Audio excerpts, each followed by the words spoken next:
Hello and welcome to episode 121 of TNA Top 10 for October 19th, 2025. I'm your host, T Weave. With me, as always, are Andrew and Allison Faye. How's it going, fellas? I was rude enough to leave my television on because the baseball is going to start here in a minute. Sorry, Terry. Oh, there'll be plenty of baseball talk today, as you can see on the graphic here. Yeah. And let me tell you, Go ahead. every week, ChatGPT gets 90% of what I need it to do beautifully. And then that last little part, I'm like, you've done this like 10 times already. Why are you struggling so much? That Willie Mays picture there, that was a tough one. Well, yeah. Oh, well, I could do it myself, right? It would be it's more fun this way. I'll try 1 week. I'll have a bunch of stick figures and stuff. Lex is available for hire. He does like to draw. Yeah. Then everybody would look like trains, but whatever. Well, maybe we do a train list at some point. His birthday, we should invite Lex on the show. His birthday, we should do a top 10 for his Thomas trains. He would lose his shit. He would be so excited. Oh man. Yeah, Burlington Northern Santa Fe episode. Burlington Northern and Santa Fe used to run through Scottsbluff and Gehring, Nebraska. I could tell you, if you grew up in a train town, you're not necessarily fans of trains because they're going to stop you and make you late everywhere you need to be. So, fun fact, the train ran through my backyard. So, I grew up with trains. Yeah, there was to this day, we go home and Lex stands outside to watch the trains. Oh, wow. Yep. It reminds me of the movie Brewster's Millions, where he's in the minors and they had to delay the game so the train could go through. Yeah, so this is a true story. I grew up in Western Nebraska. Some of our listeners and viewers know, and some do not. And so coal was transported from Colorado and Wyoming across the country before we got green and shit around here in the United States. And so Burlington Northern, Santa Fe, and the Union Pacific were two railroads that ran through this sleepy little town in Western Nebraska. 100+ cars loaded with coal was not uncommon, stopping your ass at a train track. Lex would love it. Yeah. Those of us that grew up there absolutely hated it. Yeah. Good stuff. Sorry. Awesome. I'm sitting here talking to everybody. Train Thomas. I named my train, would you hurry up already? That's what I called my train. Yeah, I understand that. Would you hurry up already? And Lex would fill his entire camera roll with pictures. So, yeah. Oh, man. I mean, it's crazy. And they, it used to be, does this one have a caboose or not? Because there were trains, they got away from having cabooses. Yeah. And how many engines did they have? Sometimes they had 3 and 4 engines to pull this 110 loaded down train. Anyway. So, yeah. You never know what you're going to learn on this show. I'm just full of surprises. And by the way, I still hate trains and having to stop at train crossings. I don't hate trains. I hate train crossings. About like, I don't hate my car. I hate traffic. You get it? Yeah, it's about like that. Terry, what about traffic? Do you know anything about traffic? Well, I'll tell you one thing. I was grateful for a train bridge today because I was, Cyrus and I went over, both of my boys and I went over an hour west of us to a family picnic we had. We do it like once a year. And my uncle said we have it the day after the Alabama-Tennessee game every year. I'm like, okay, I'll note that because I don't look forward to that game like most of these people do. But anyway, so we're coming back and we see this train barreling by. Luckily, it was on a train bridge and we just went right under it because I also hate waiting for the train. Yeah, I mean, it's inconvenient as can be. And why in 2025 do people still try to beat the train? Don't do that. Don't do that. This public service announcement is not brought by whatever organization told you not to run the train tracks. I'm telling you, as somebody who lived in a town where people tried to run the train tracks and failed, bad things happen if you get hit by a train. Yeah, people used to unfortunately walk the tracks behind the house, and there, as a child, I can unfortunately remember 1 or 2 fatalities. Yeah. And Anyway. just remember, Terry, since we're talking baseball nicknames, don't stand on the tracks when the train's coming through. Anyway, before we get started, let's say hi to our friends who joined us tonight. We got Amy, our other. That's just Our what I'm going to fourth. Rose, Yeah. whatever. Bober, Alex Wheaton, welcome. Bober's here. God help us. Well, I was He's going going to to say have a problem with the Yankees list. I know Terry's calling it the top 10 historic baseball player nicknames, but you might as well call it the Yankees. And if Mariano Rivera doesn't stand, and Dad, and I have to say hi to Dad. Yes, if Mariano Rivera doesn't win tonight, George, you're going to see me fired up, like firing Aaron Boone fired up. Oh boy! All right, Big Dumper just struck. So you're saying he's the closer, is what you're predicting? Mariano is the closer, the greatest closer in the history of baseball. Somebody told me I like dad jokes the other day, and I said I just call them jokes. What in the world? I have no idea what she just said. I think Amy's attempting some emojis over here. I think so too.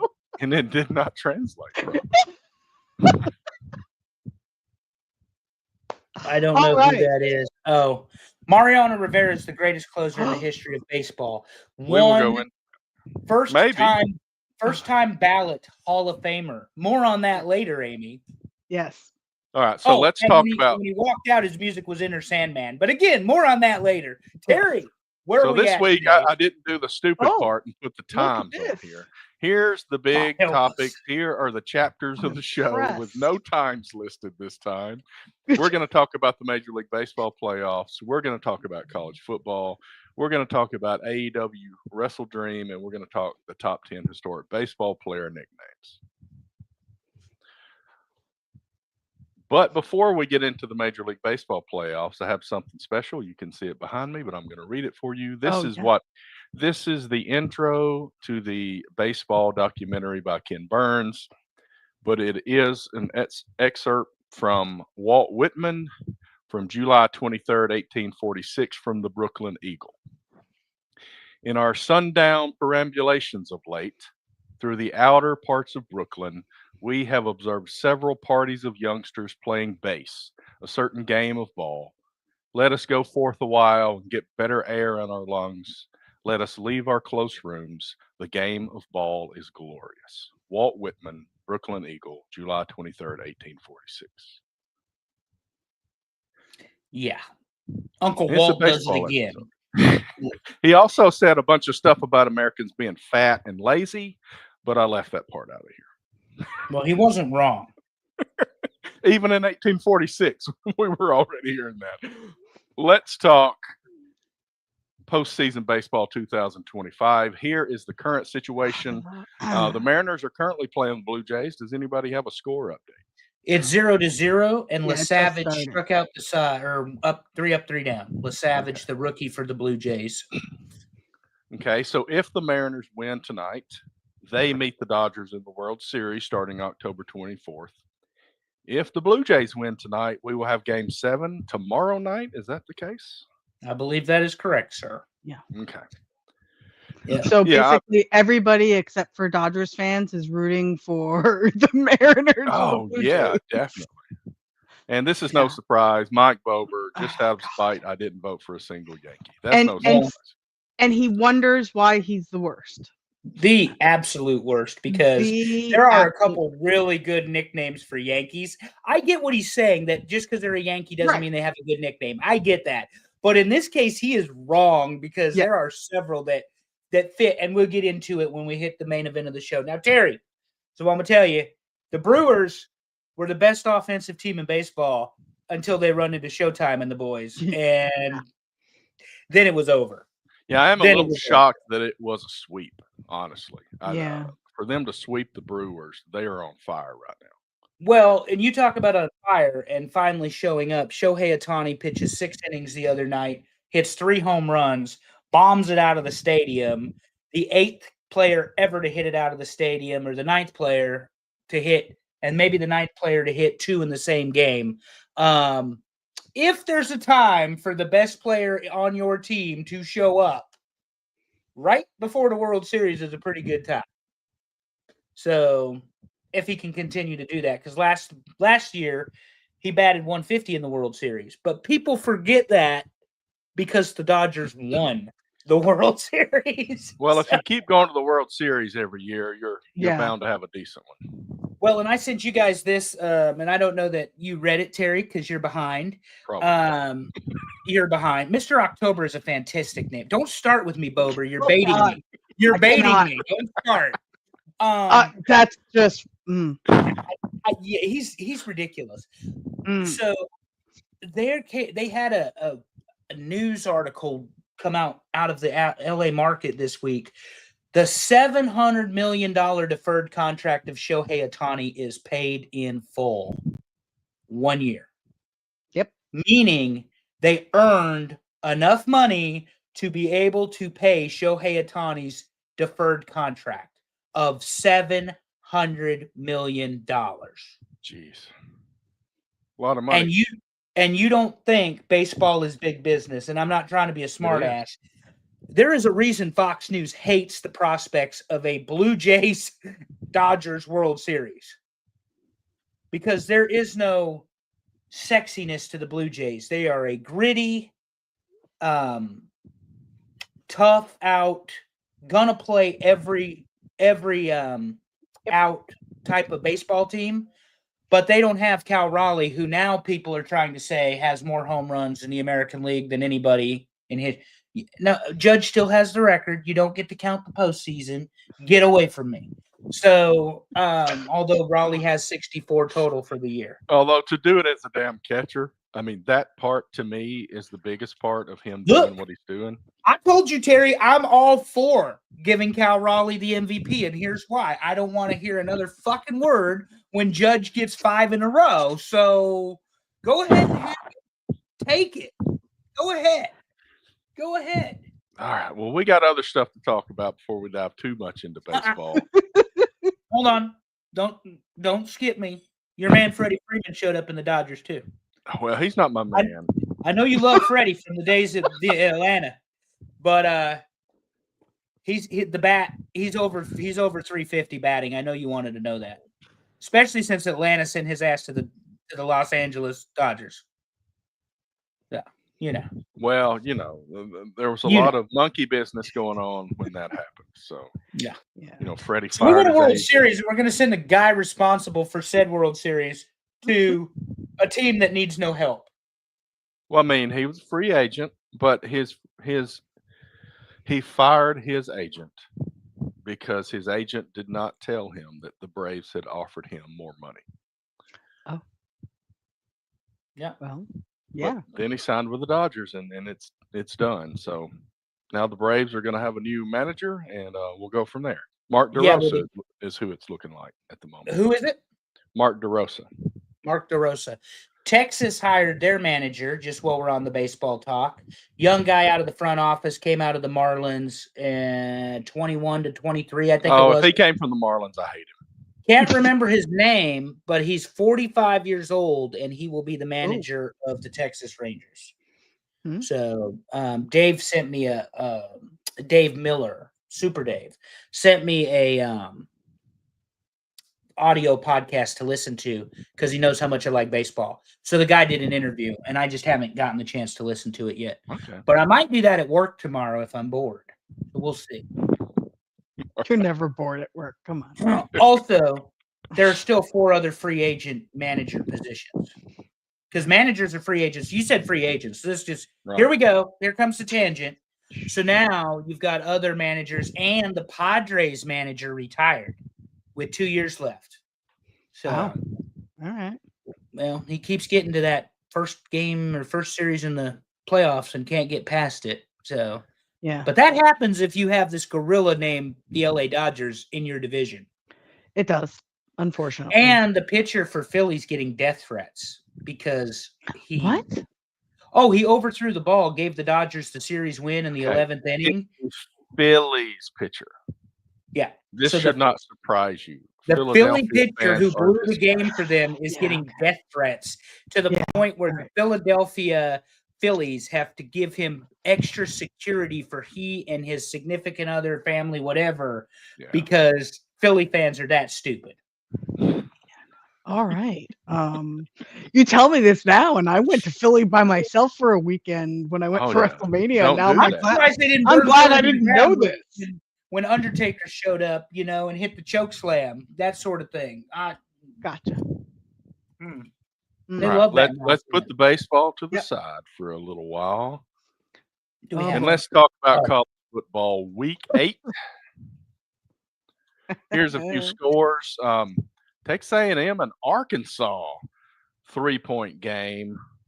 A&M still undefeated, but Arkansas, since dropping their horrible coach, let Bobby Petrino coach, and maybe they're a little bit better with Bobby. It's all proof. Again, Terry, we talk about it all the time. Some coordinators are not meant to be head coaches. He wasn't even a coordinator. He was Nick Saban's offensive line coach. Alabama had really good offensive lines. If that's what he's good at, that's what he's good at. Enter Nebraska. Bill Callahan, considered one of the best offensive line coaches in the NFL. They gave him the head coaching position at Nebraska, and he had the first losing season in 40 years. And he made it 4 before they fired him and ran him out of Lincoln. So A&M, though, with another gritty win, their defense gave up way too much. I'm sure Elko will have plenty of talking points. But against a Bobby Petrino coached Arkansas, make no mistake about it, this is not Sam Pittman's offense. This is Bobby Petrino, who was, probably still is, one of the better offensive minds in all of college football. And this is the result. He's had the team a couple weeks. Yes, they've lost.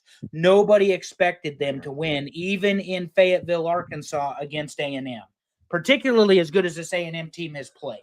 This is dangerous because Bobby Petrino basically begged Auburn to hire him on multiple coaching cycles. And Auburn now goes to Arkansas next week. Whew. I'm not looking forward to that. And even though it's a small town, Fayetteville, Arkansas is rowdy on Saturdays. They love their football, and they don't care. Anyway, my man Lane let me down, Terry. Ole Miss falls to Georgia, gives up 2 scores in the fourth quarter. We're leading, and then couldn't put it to bed in Athens. Georgia is a second-half football team, and it keeps happening over and over again. Yep. They are extremely good in the second half. Sometimes they really suck in the first half, but they just keep getting it done, except against Alabama. We know that. But otherwise, they just keep getting it done in the second half. Man, Ole Miss is a legit football team. They are. They did not do to LSU, to Georgia, what I thought they could maybe with that run game they have. But Georgia is always going to have a better defensive line than most football teams in the country. So when you look at Georgia's defensive line, who they've sent to the NFL since Kirby's been there, and by the way, did you realize this is Kirby Smart's 10th season at Georgia already? Yes, because that is roughly the number of losses that Auburn has in a row. I won't try to rub salt in the wound, Terry, but I can't believe he's been gone 10 years. Because he was with Saban for about 10 years too, you know? Well, not only that, but he and Lane have both flirted and come this close to signing with Auburn to coach, and it didn't happen. And then now they're somewhere else kicking everybody's ass. Well, nobody expects Kirby Smart to leave Georgia, and that's probably a pretty safe bet because he didn't even express interest in Alabama when Saban left. Although, who wants to follow that man and be in his shadow other than idiot Kalen DeBoer? We've talked about this on that show before, on this show. But anyway, talking about Lane, you know, because your man is sucking again over there at Auburn, and the seat's starting to get real warm there. There's speculation. Oh, Lane Kiffin will come to Auburn. No, he's not. He's not. He is in Oxford. That chance is gone. Yeah. He may go to Florida. Well, they have a better chance than Auburn, but we'll wait till the coach is fired chat. Yeah, I was going to say. AP number 10 Vanderbilt. Oh, man. They're going to go to the playoffs, aren't they? LSU. Making LSU my favorite. LSU. They haven't been fun to watch since Les Miles left. Well, I take that back. Watching the Cajun as the head coach was fun too, Ed Orgeron. But Brian Kelly sucks. This is proof Brian Kelly sucks. And here's the thing: Vanderbilt is not Diego Pavia. That offensive line was blowing LSU defenders back. The offense was running the ball, plenty of play action. They executed their offense, and I know it was in Nashville, but my point is, everybody talked about how good of a defense LSU had. They didn't look that good. I mean, Vanderbilt, even Saban said this, everybody's got a home field advantage in the SEC except Vanderbilt. Yeah. I mean, it's a small stadium. It may still be under construction. It's not a tough place to play other than the fact that you have to face that team right now. Yeah. And Vanderbilt wins and physically dominates the line of scrimmage over LSU's defense. Man. And when in the world, Terry, did you think in your lifetime that we would be talking about Vanderbilt as number 10 in the AP poll? Not at all, because even when Jay Cutler was there, they were just I mean, I don't know how many wins they had at their most when Cutler was there, but it wasn't anything like this. Mm-mm. Hey, Coach Keith is here. He just missed us talking about his hometown of Philly. Don't rewind. We're sorry. No, you're good. You're good. The Holy War, Utah falls short against BYU. BYU again, Terry, disciplined football team, don't make a lot of mistakes. Maybe a team like SMU was last year that nobody's paying attention to, and they may regret that decision. I hope it was bad talk. It was. Basically, we were talking about people being pissed off at the Phillies. Yeah, and the relief pitcher who blew the game is getting death threats. So against the Dodgers. But the Terry, Utah, real physical game again. BYU just they don't buckle. And we don't talk a lot about BYU, but I watched Urban Meyer on Fox talking about how the Holy War, as they call this game, was one of his favorites to coach when he was the head coach at Utah. And he said he wished more people understood that this is a game that it doesn't matter if the teams are 500 or they're both undefeated or whatever. Right.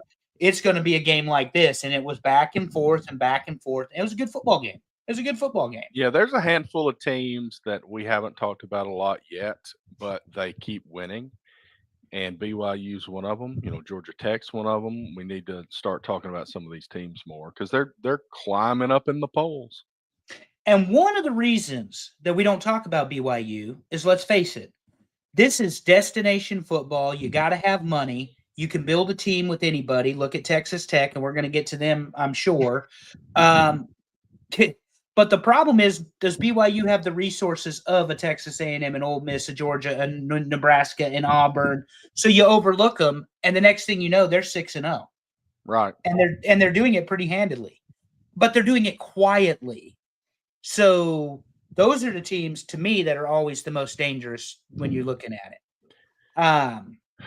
But anyway. I was getting ready to talk about Memphis a lot, and they let me down. They got beat by UAB. It's not listed on any of the graphics here, but UAB just fired Trent Dilfer, and they let I don't remember his first name, but Chris Mortensen's son is the interim coach there. And they go and they win at Memphis to give them their first loss of the season. A UAB team that was terrible under Trent Dilfer. Yeah, Memphis is a very good football team. They are. Maybe he got the most out of them the one time. Right. But we'll see what he can do the second time around. But by and large, it's his job to lose from what it looks like.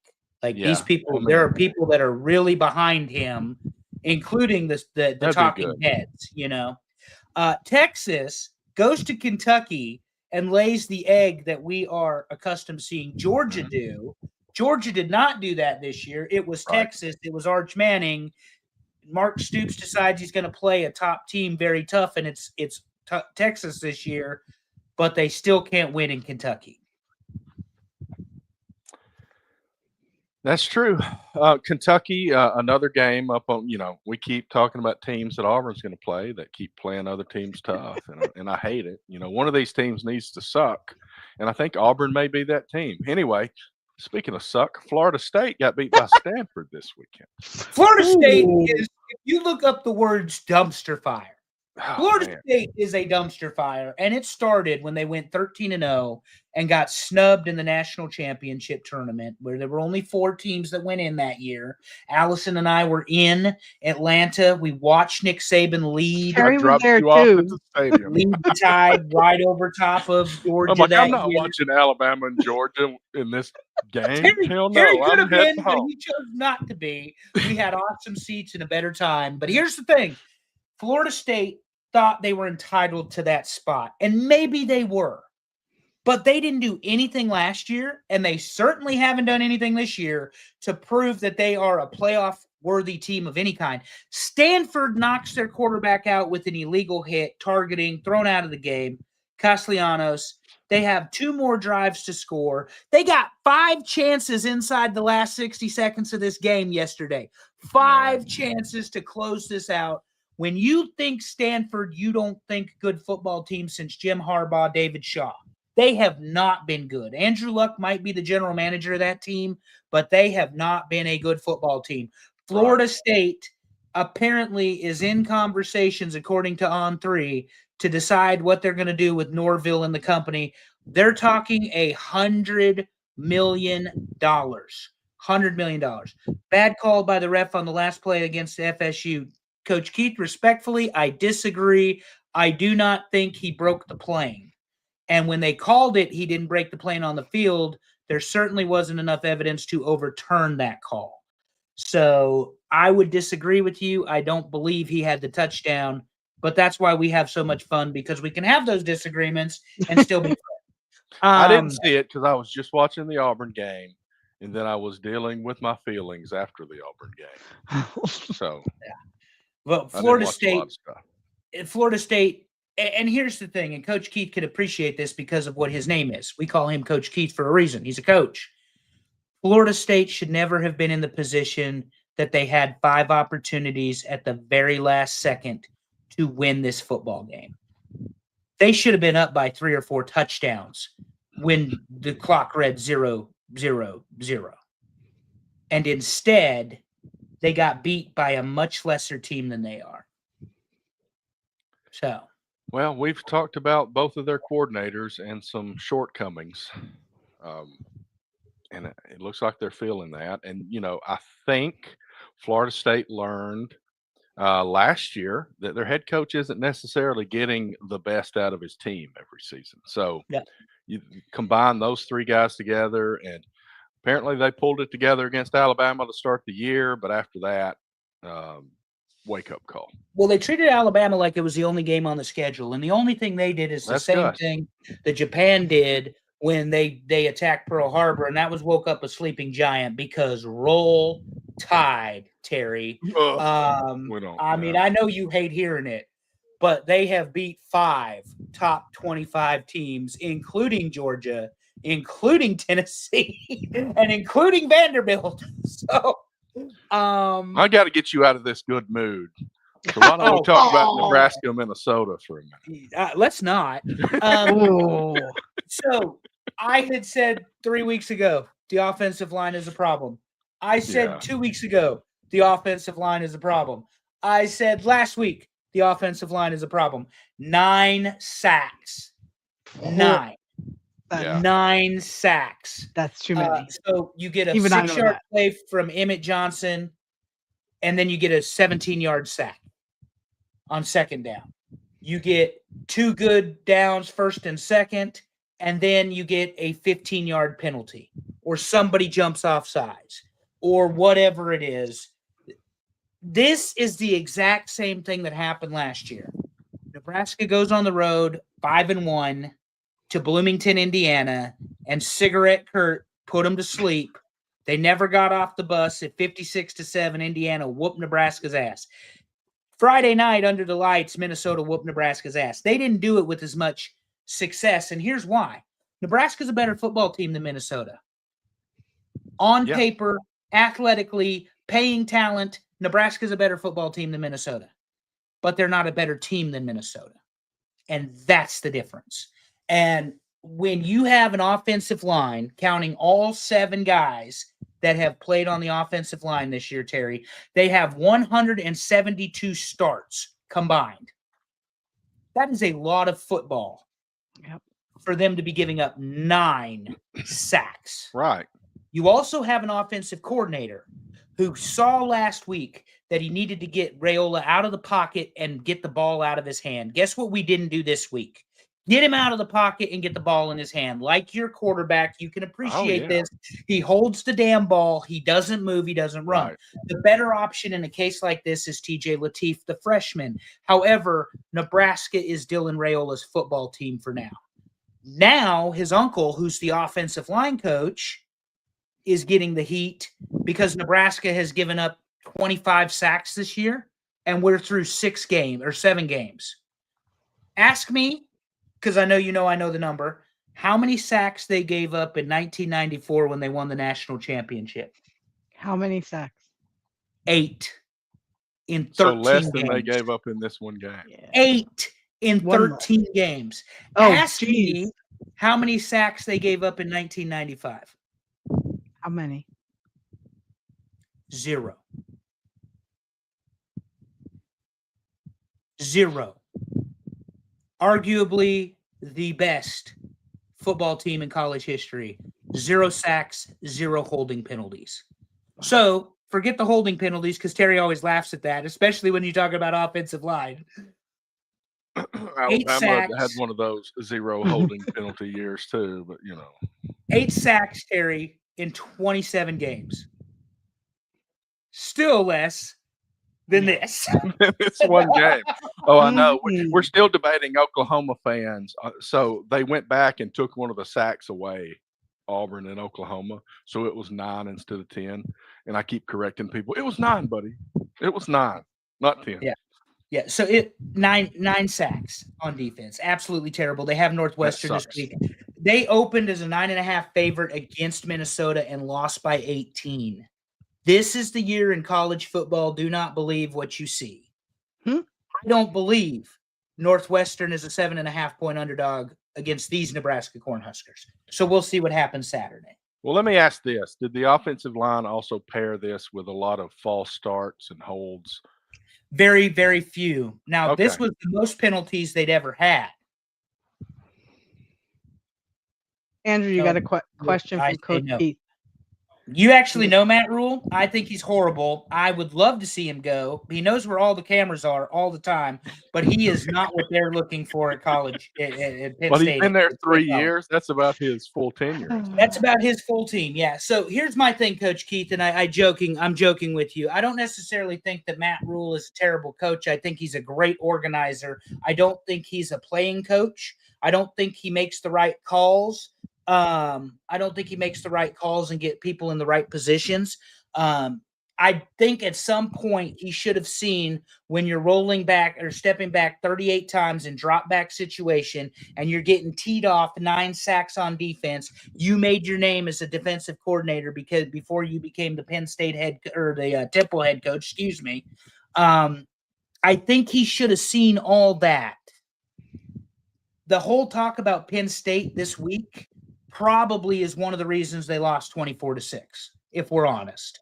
If we're really honest, this is an unfocused coach that went on the road and got their asses handed to them. Matt Rule, coach, respectfully, has never finished the job. Yeah, they went 10-2 at Temple. They didn't win the championship in the conference. They didn't go anywhere. They went 11-3 at Baylor, and guess what? He moved the hell on to Carolina. If Nebraska is a jumping off point to Penn State, good luck. I have seen twice in my lifetime 10-win coaches fired from established programs of dominance, that being the University of Nebraska. And guess what?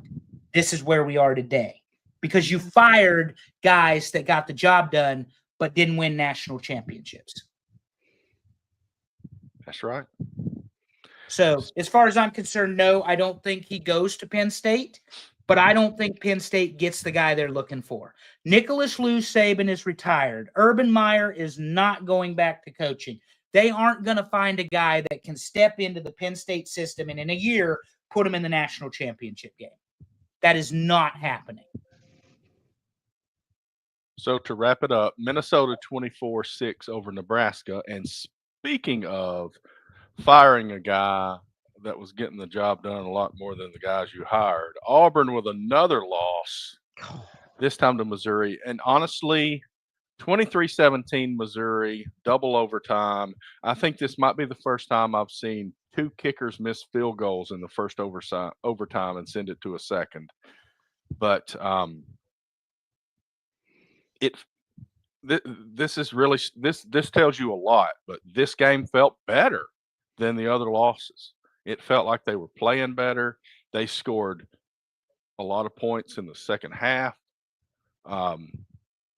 They didn't just stop at halftime. The defense was playing solid the whole game. And they win this football game if they know how to kick a field goal. And that's basically what this came down to. But whose fault is that? It's got to go to the top. I know Alex McPherson had his large intestine removed. He has a colostomy bag. It is a miracle that this kid is out there kicking the football. But guess what? If you're going to win football games at Auburn University, it's your responsibility to make sure you can put somebody out there that can get the job done. I don't blame it on Alex. He is doing worlds above what you would expect him to do in his condition. But it's Hugh Freeze's fault that they are stuck with that. And you know, the fact and Hugh Freeze, he missed a 38-yarder and a 40-yarder. And then Hugh Freeze puts him out there in overtime to kick a 50-yarder. And I'm like, did you not see the other two? Yeah, were you not at this game? Yeah, and Terry, he don't need a colostomy bag and or missing an intestine to have the mental aspect of that game. If you miss the two short ones, what in the world makes anybody think you're going to hit the long one clutch when it matters? And I love this guy. You know, Dave Portnoy came out shitting on him because he missed a field goal, and then he thanked God for being there. And Dave Portnoy doesn't understand what it means to thank God for an opportunity. Yeah. I'll just I love the kid and respect his story, but I also agree and appreciate what you said.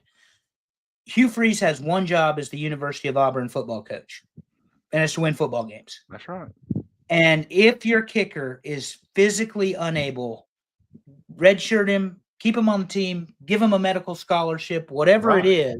Let him get his degree because it wasn't his fault, and find somebody that can go kick the ball. Yeah, and then of course the quarterback holding on to the ball too long. It wasn't as bad as it has been the other games, but I'll tell you what doesn't help. There were 5 dropped passes. One of them would have been a 70-yard touchdown to Cam Coleman.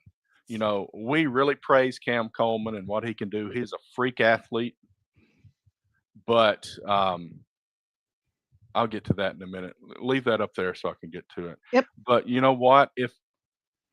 I don't care what acrobatics you do. If you drop the ball when you should be catching it, that's not a good thing. Everybody wants to blame the quarterback. It's not all on the quarterback. Now, he is a problem, but the receivers dropped 5 passes, especially in the fourth quarter. They could have sealed the game in the fourth quarter. And on the third down, the tight end just dropped one that was him standing there, and it was thrown right to him. And that crap can't happen. And you cannot blame the quarterback when those things happen. Do I think it was a letdown loss from the crap that happened last week? I'm not sure. There's a lot of weirdness right now at Auburn because the guy that was the starting running back at the start of the year, Damari Alston, left the team. The story is that he went into Hugh Freeze's office. He's a senior. He went into Hugh Freeze's office and asked for a red shirt. And Hugh Freeze basically said, "You're a team captain. We are paying you this NIL. No, you cannot have a red shirt." So he left. I don't know. I don't know what you're supposed to do with that. You're counting on a guy to be the guy. Yeah. And he's not. But the reverse of that, there were a lot of players coming out and supporting him, supporting the running back. So I worried about a split locker room because there was a quote from Jackson Arnold, starting quarterback. He said, "If you don't want to be here, then leave." So there's a lot of information swirling. Honestly, they played a lot better than they had the last few weeks. And especially they didn't just drop off in the second half. But I think it is time after 3 years that that's not good enough.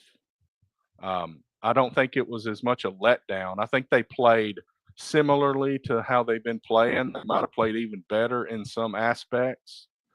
But there are some holes on this team, special teams especially. And the conditions that led up to this, there have been plenty of opportunities, and the head coach is responsible for those gaps not being filled, basically. If I may, because I do watch a lot of this stuff on Twitter and other things too, watched his press conference, Terry. They're asking Hugh Freeze if he thinks he's still the right guy at Auburn.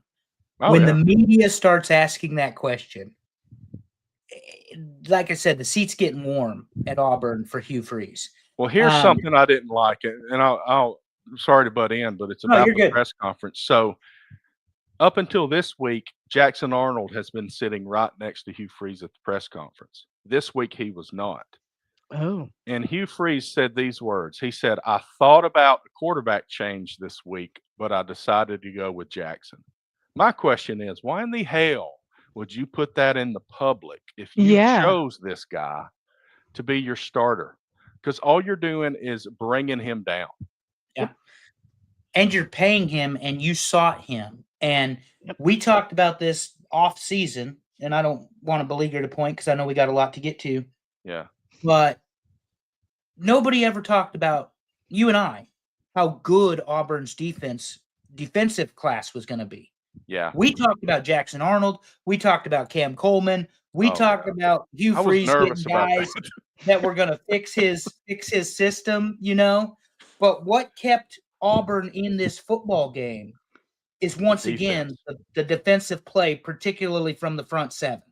I mean, 252 yards passing isn't the end of the world, Terry, but the front seven, those defensive linemen and linebackers are more than carrying their share of the load there at Auburn. So, and the it's problem hard to is, run the ball on Auburn. I mean, because Missouri's got a damn good running back, but he was getting like 2.5 yards a carry. Yeah, and the problem is too, as you know, by the fourth quarter, if those guys are starting to get a little gassed because their offense can't give them enough time off the field, that's when they start to bend and break. And you know, I saw it with Nebraska and Minnesota. Too many 3-and-outs to go ahead and do it. And one other thing, because you mentioned Cam Coleman with the goofy catches, Patrick Mahomes, God help me, with his best Patrick Mahomes imitation, Dylan Raiola threw a left-handed pass for a completion. He is a righty. He also did a diving throw. Here's the problem I have with that. There is an expectation that he's going to do that. If it happens organically, fine. If you're forced to do it because your offensive line sucks, fuck you. Moving on to the next game, Terry. Let's go. That's right. Let's talk about somebody else's team for a change. Louisville knocks off the beast, Miami, just when we thought Miami was going to go unscathed through the season. No, sir. Louisville 24-21 win. 4 interceptions from Carson Beck. Jeff Fromm for Louisville is one of those guys that is an offensive mind. You wouldn't know it looking at this game, Terry. Miami couldn't do anything against Louisville, not against the defense. But Jeff Fromm likes those older quarterbacks that have been in college football, that have been tested. I think you sent it to me or somebody else did. He's beat 5 or 6 top 10 teams as an unranked or he is undefeated against top 5 teams. Top 5 teams. Yeah, there you go. So at Louisville, I don't think that was the case at Purdue. Yeah. I mean, it's crazy though, because he's the guy that's knocking teams off left and right. Right. And he's a good coach. I mean, he's always been a good coach, even at Purdue. I mean, Purdue is not that great of a program, and that's a tough place to win. But they he had did Drew enough. Brees once, Yeah. I mean, kind of like we're talking about Jay Cutler. They had Drew Brees once, so Louisville. This shocks me because again, watching like the Nebraska-Minnesota game, on paper, the U should dog walk Louisville. This shouldn't even be close. Right. And you're coming off the bye week, meaning Miami. This shouldn't even be close. Louisville wins. Hey, Coach Keith won some money on this game. Yeah. Well, and look, good for you, Coach Keith. You picked the right way because I went back and forth on this knowing that Louisville has been the spoiler. And I went ahead and said, nah, they're not going to do it this year, Miami. Yeah. And then Beck throws those interceptions. And Georgia fans are loving it. Ugly game. Anyway, who do we have up next, Harry? We have Alabama, Tennessee. Alabama wins 37-20. And Simpson looks like a stud. And Ryan Williams is back. And that makes all the difference in the world when number 2 is catching the ball. Alabama is back.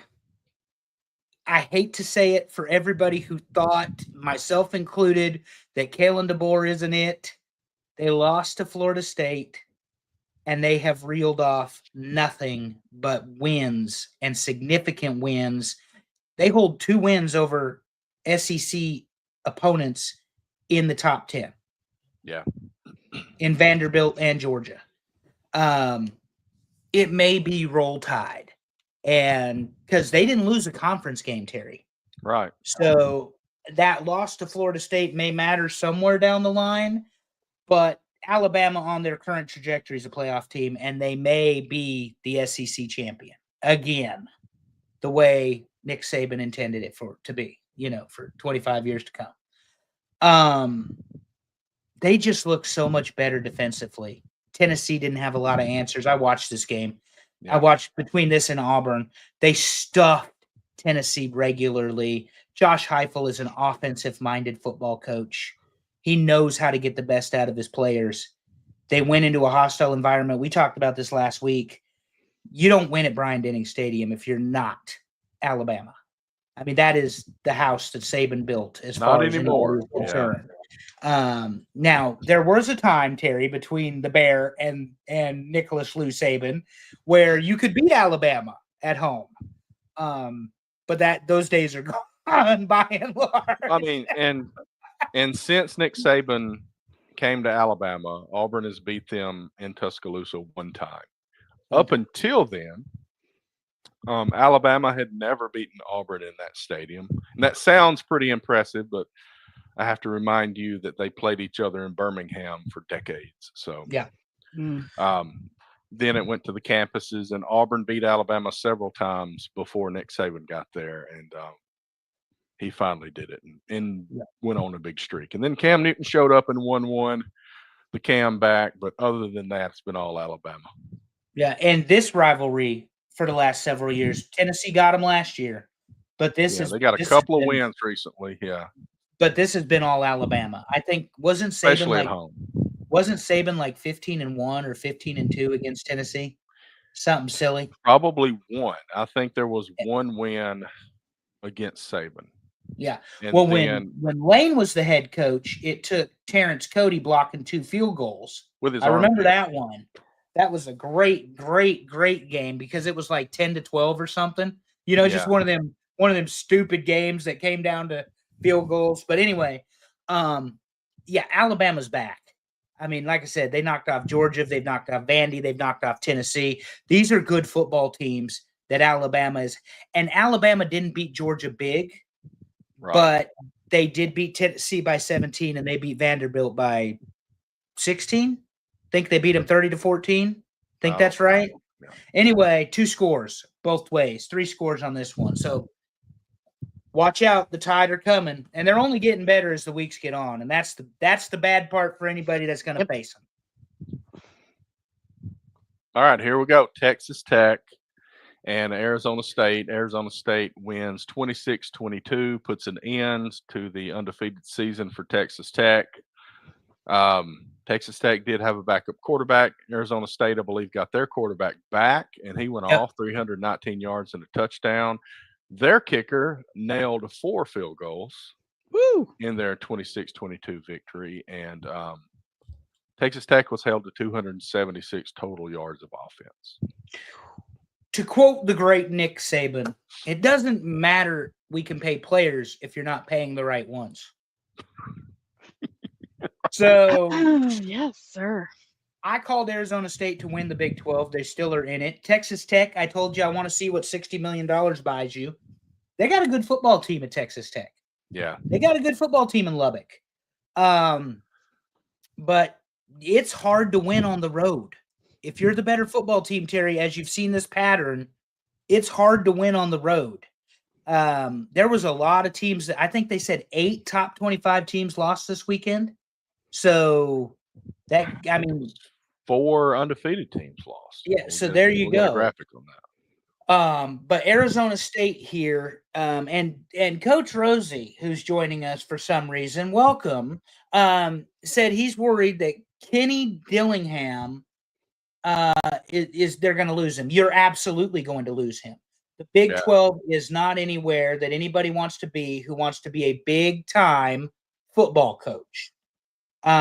So you might as well enjoy him while you got him there, Coach Rosie, because there are about 12 job openings as of today that are better than an Arizona State job in the Big 12. So your worry, your concern, your stress is well placed. Yeah, he's got Auburn. Will not be at Arizona State.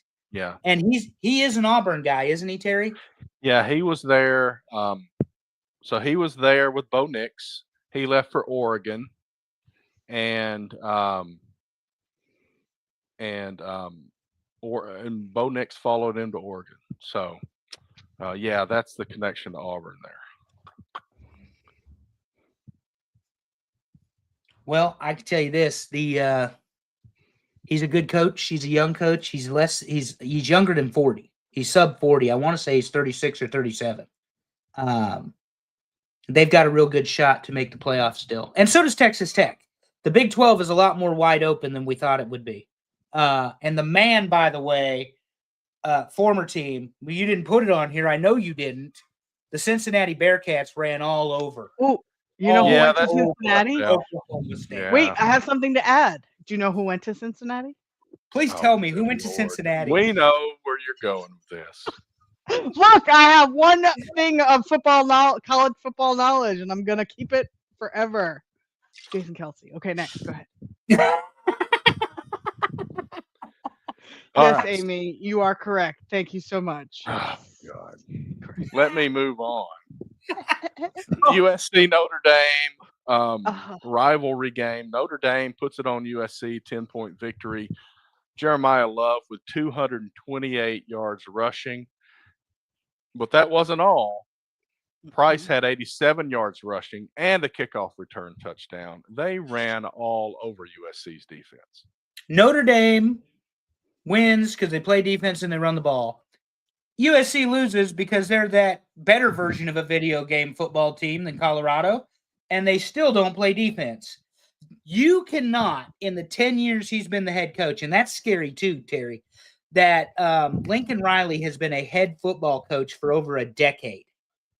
Believe it or not, between Oklahoma and USC. Right. He has been the head coach for over a decade. Sam Levitt doesn't play, or not Sam Levitt, Sam whatever doesn't play at Notre Dame anymore, Allison and Amy. Your man. I think he plays for the Redskins. Oh, you're talking about, I know who you're talking about. Yeah, your bearded man. Hartman, whatever. Hartman? Yeah. Anyway, she's not paying attention. She's Googling the Notre Dame quarterback. So, anyway, USC goes to South Bend and they lose. And this is the way this game should have gone, Terry. USC is not a good football team. Well, let me put it another way. USC has a very good offense and an offensive-minded head coach. They don't play defense and they don't win games. And that's why they don't win games. They're not going to win games. So, anyway. By the way, I'd like to point out that Amy does know yeah. who he is, and he plays for the Washington Commanders now. So It's the Redskins. We don't use the word Commanders around here. Whatever, doesn't matter. We don't believe in that new age apologetic. He looks good in the white pants. I don't care. Cancel culture BS. Keep going. Well, and since you brought that up, I will bring this up because I've been looking for minor league baseball team hats because I'm just going to go on a spending spree because I think they're pretty cool. There are multiple minor league baseball teams still named the Indians. Mm-hmm. I just think that is an interesting thing. Oh, yeah. I'm from Native American country. I could give a shit if you call them the Indians. Why not? I refuse to call Cleveland Guardians. By the way, Allison, our rule, Cleveland sucks. I refuse to call them the Guardians. They are the Indians. If they want to change their names, see, here's my problem with it. If they wanted to change their names, they were the Cleveland Spiders before they changed their name to the Indians. Yeah. Yep. Why not just go back to the Spiders and get that history? Because they're Cleveland and they suck. No explanation needed. Allison's other contribution to the show is when we don't talk Yankees baseball is how much Cleveland sucks. Terry, run down the top 10. Top 10. Thanks everybody for voting. Some interesting things in here. Texas slips into the top 10 at 5-2 at number 10. Georgia Tech at number 9 at 7-0. Miami, with their loss, drops to number 8 at 5-1. They still are not bowl eligible. Number 7, Ole Miss, 6-1. Number 6, Alabama, 6-1. Number 5, Georgia, above Alabama, 6-1. Number 4, Oregon, 6-1. And the top 3 7-0 teams: Texas A&M at 3, Indiana at 2, and Ohio State takes the top spot. I love our listeners, but they have that middle is just a mess. It's a mess. It's absolutely a mess. Even I know this is never going to happen. Well, we did give Pitt some love when he was on the show and last week. 2 weeks in a row. He expects 3 weeks in a row for us to slobber over Pitt. It's not going to happen. Especially when we send out a list on the committee and we're waiting on his responses. Well, I did tell him I would send it out sooner, and did that happen? Not really. Not really. But Ohio State, you were on the ball this week. That's all that matters. Well, maybe. I don't know. Couple of notes. Ohio State goose eggs Wisconsin. Ooh. It's not happened yet, but Luke Fickell will be fired before or at the end of this season. Indiana, Cigarette Kurt, $92 million extension, 8 years, $11 million and change. He is the coach in Bloomington for the foreseeable future. That's not changing. They paid this man, Terry, $90 million at age 64. $90 million because he's lost 2 games since he's been in Bloomington, Indiana. And all you got to do is Google him. He wins. Don't worry about it. He'll tell you. Just Google me. I win. Does he know what that means? I mean, I'm concerned that if he says Google me, he means something completely inappropriate. Well, here's the thing about the Ohio State team. And we talk about Ohio State, the program. This gives you an idea of Ohio State's dominance in a program. Wisconsin's had some really good football teams, right? Yeah. Ohio State is 15-0 in the last 15 meetings with Wisconsin. Ooh. Okay. How long has it been since Bielema left? 2000, and he had Russ, so that was 2000. He had Russell Wilson because Nebraska played Wisconsin in the Big Ten championship, and Wisconsin won and went to the Rose Bowl. 2010, 11, 12, 13. Okay. It's been a decade because his offensive coordinator, also a very good coach, got fired for not winning enough. Dave Aranda was the defensive coordinator, who's now the head coach at Baylor. Right. Another guy that doesn't seem to do it as a head coach, but was a great. Who did they fire at Arkansas? Because it wasn't Houston Nutt, and Nutt was gone. But whoever they fired at Arkansas is the reason Bielema jumped ship, because he thought he could take the Big Ten style of football, the double tight ends, the setback, He thought he could they take had that to Petrino. Arkansas. Was it Petrino? It might have been Petrino's second stint at Arkansas. So 2000. Petrino just can't get away from Arkansas. I want to say it was like 2013, something like that, but it doesn't matter. Wisconsin hasn't been good since Ron Dane. Sounds about right. But my point was Ohio State, and I'm going to keep giving them their flowers because we don't talk about them on the show, and it's not for any other reason than they just keep winning. They're not being tested. They goose-egged Wisconsin. Wisconsin couldn't get out the blocks. That's a big deal. Indiana, 42-13 over Michigan State. They put it on them and never looked back. Oregon scored 60 against Rutgers. So, and we talked about A&M, Georgia. Of course, we talked about Alabama, Ole Miss, Miami, Georgia Tech, and Texas. Georgia Tech won a closer one. The team we missed this week, Terry, Clemson loses again to Georgia Tech. Or no, was it Georgia Tech? I think it was Georgia Tech. No, that was Duke. Georgia Tech beat Duke, but Clemson lost again. Clemson, Oklahoma State. Yeah. At this point, they're not even worthy of talking about. Yeah, Clemson lost again. I just can't remember who it was to. SMU. Thank you, Bober.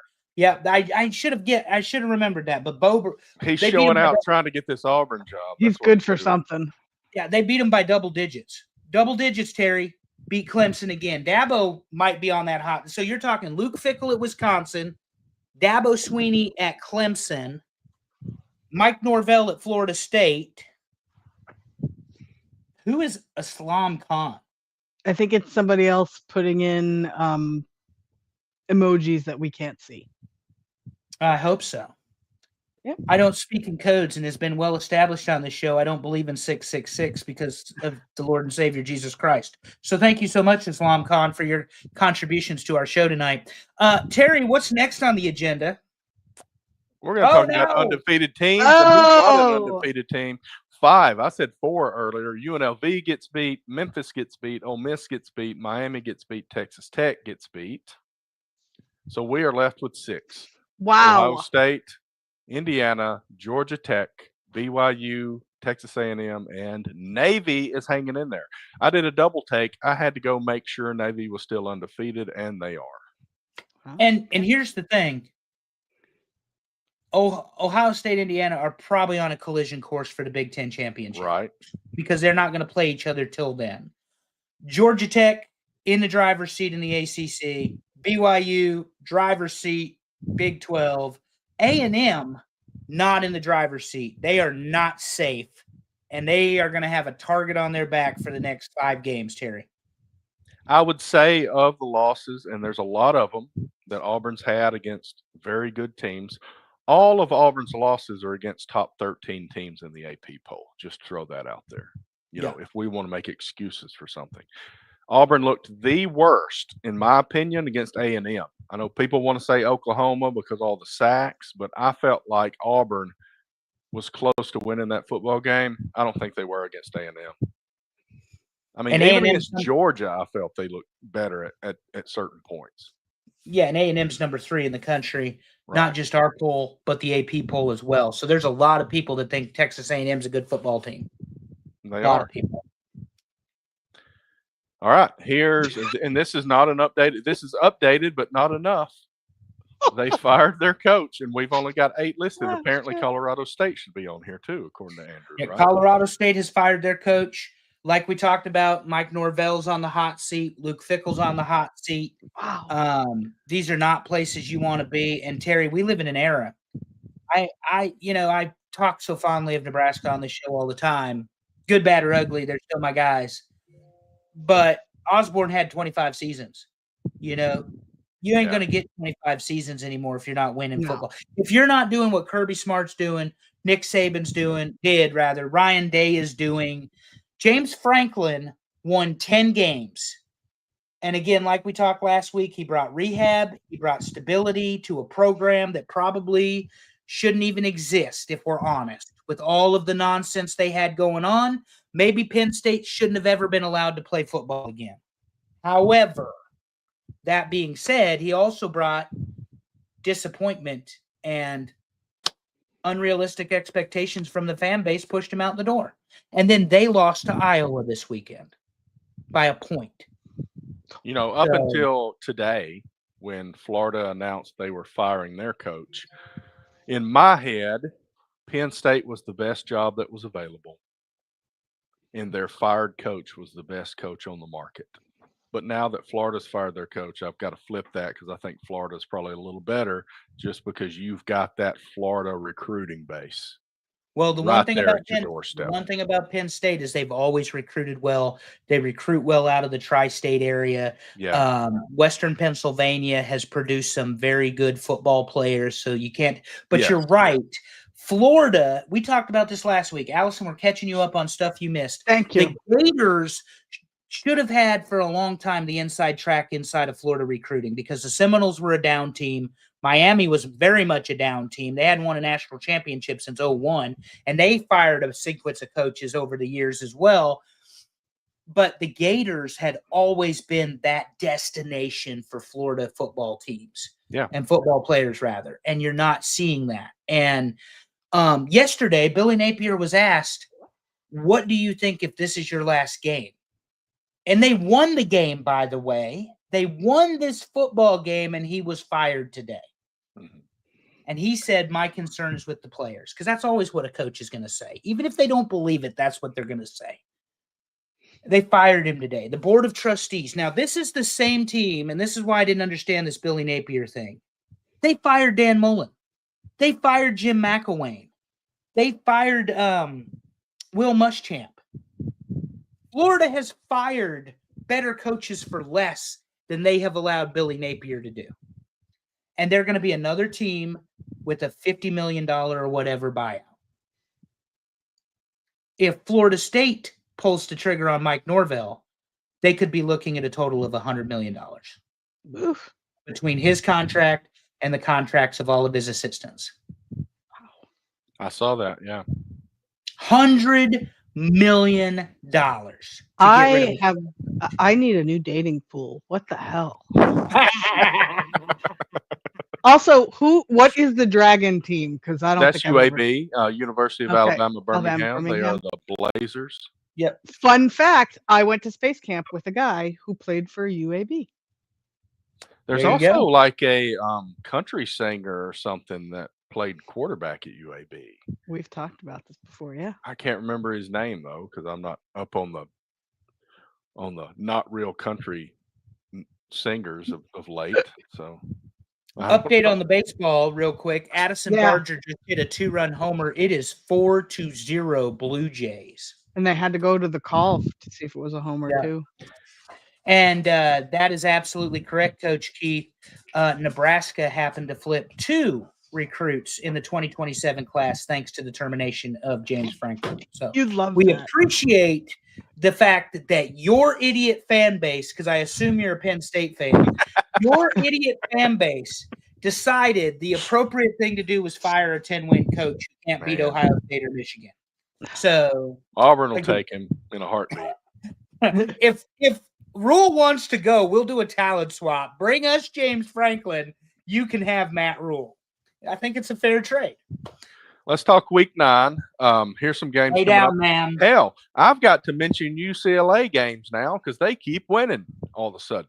UCLA at Indiana, Missouri at Vanderbilt should be an interesting game. Northwestern at Nebraska, Ole Miss at Oklahoma, Syracuse at Georgia Tech, South Florida and Memphis. That should be a good group of 5 game there. Wait, is South Florida group of 5 or are they? No, they're outside. Or no, they're a group of 5. They're not. They're not a Power 4. They're a group of 5. I guess I'm thinking UCF joined the Big 12. Okay. Yeah. Auburn at Arkansas, and this one scares me because Arkansas played pretty well this week, and this is a road game. And Texas A&M at LSU, that should be interesting. Texas A&M should win this football game, but that's interesting.